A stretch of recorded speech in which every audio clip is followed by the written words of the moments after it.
Hey guys, welcome to another video. Thanks for tuning into this one. So in this video, I just want to share with you the Malaysian Airlines Cadet Program.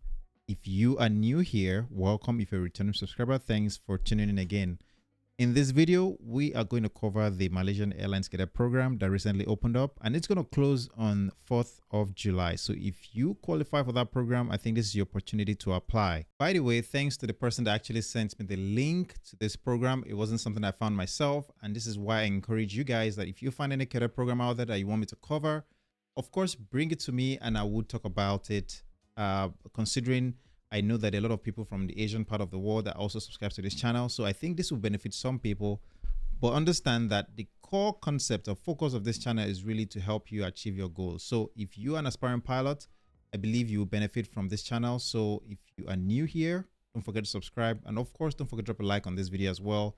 And if you've clicked on this video and you think this doesn't apply to you, I would encourage that you still stay to the end. It helps the algorithm and it helps the channel as a whole. All right. So please stay to the end. So this information can actually be found on, I guess, Instagram, LinkedIn, and their website. But I've been able to find some information to share with you on, say, LinkedIn. For example, like I said, it closes on the 4th of July, and they have this QR code that you can scan to actually put in your application. Now, one thing that I've realized that I think is important to also share at this point is that I don't think this is a fully sponsored program.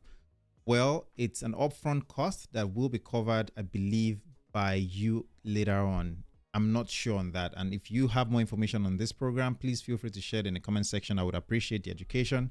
But one thing I found on Instagram, and I think this is something that you guys can see as well. If you see the comment under this person's handle here, I think Ritha. All right. Malaysian Airlines Academy says, hi there. Once selected our human capital team. It says, once selected our human capital team together with banks, okay, we'll do the brief on loan and payment arrangement. Thank you.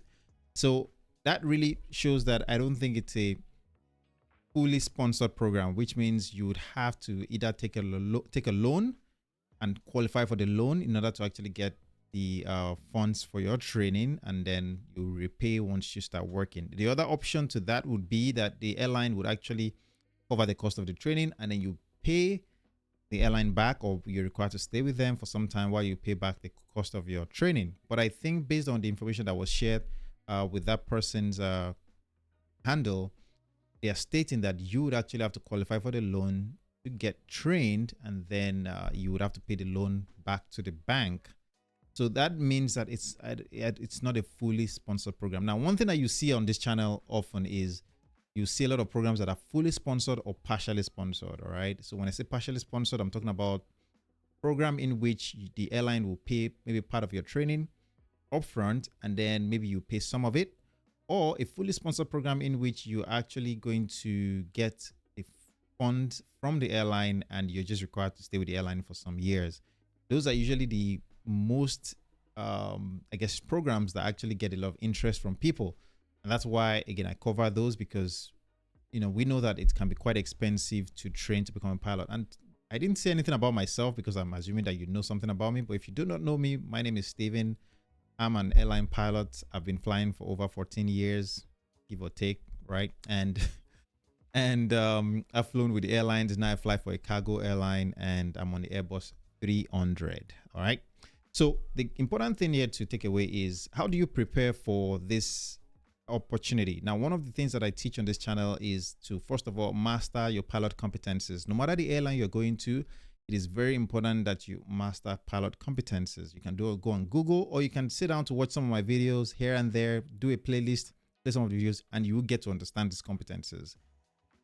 Now, if you can master those pilot competencies, you're able to apply those things to your CV, you're able to apply them to your interviews, you're able to apply them to towards, again, the assessment you would have to take. Those assessments are often, some of them will test your competencies in different ways, the aptitudes, right? So those are things that you would have to prepare for. Now, one of the materials that I found that I think has some information that is up to date is from Pilot Aptitude Test. I believe that's what it's called. pilotaptitudetest.com.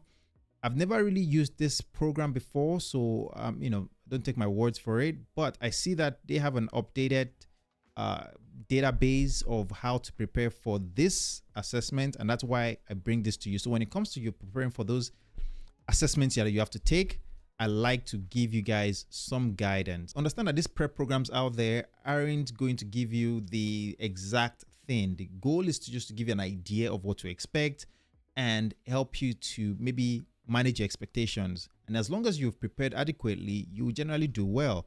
So like I said, this one is from pilotaptitude.test.com, and you can actually see the things you would have to do in terms of the assessment you take. And this is paid, of course, so you have to subscribe to be able to get access to it, but it gives you some idea of what you can expect. Now, one thing to also keep in mind is that most of these assessments are usually very similar to the airlines out there. Like in a region, they generally use similar type of assessments.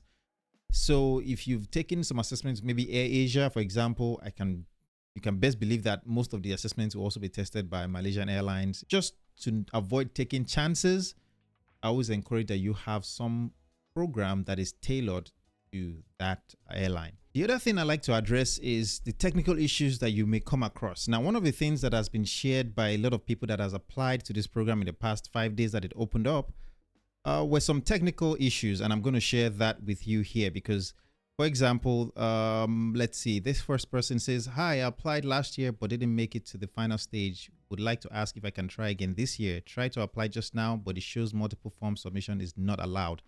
So that is very important to state because it actually states that you can only submit this application once. So what I do not get is if you submitted last year, I guess, and you do not get through, that means you cannot submit again.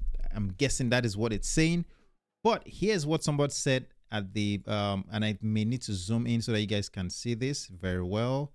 Let me do this if you can bear with me, because this thing is very important to talk about. All right. So if you see the comments that the person left, and I'm sorry I'm showing people's names, but again, this is public information, so I don't think there's any reason to worry. But here's it says, "I'm having the same problem here." It says, "Yeah, same goes for me too. You can't give up." Well, I don't want to give up, but anyway, maybe try to apply on different device. I applied on my laptop last year and I couldn't submit this time. Okay, I tried applying with my phone and it worked. Now, one thing that Malaysian Airlines said down here is, "Thank you for your interest in Malaysia Airlines Cadet Pilot Recruitment Program. Please be informed only one submission allowed. Hope this clarifies. Thank you." So the point is, and the takeaway from that is, you are probably allowed to submit your application once, and if you do not make it through, then you are unable to apply again in the future. That is my takeaway from that. But I may be wrong. You guys should do your own due diligence and do your own work. I just wanted to bring this information to you guys so that you guys can hopefully get to achieve your goals and achieve your dreams of becoming a pilot. I wish you best of luck. If you have any questions, feel free to reach out to me on Instagram or leave a comment in the comment section below. I'll see you in the next one.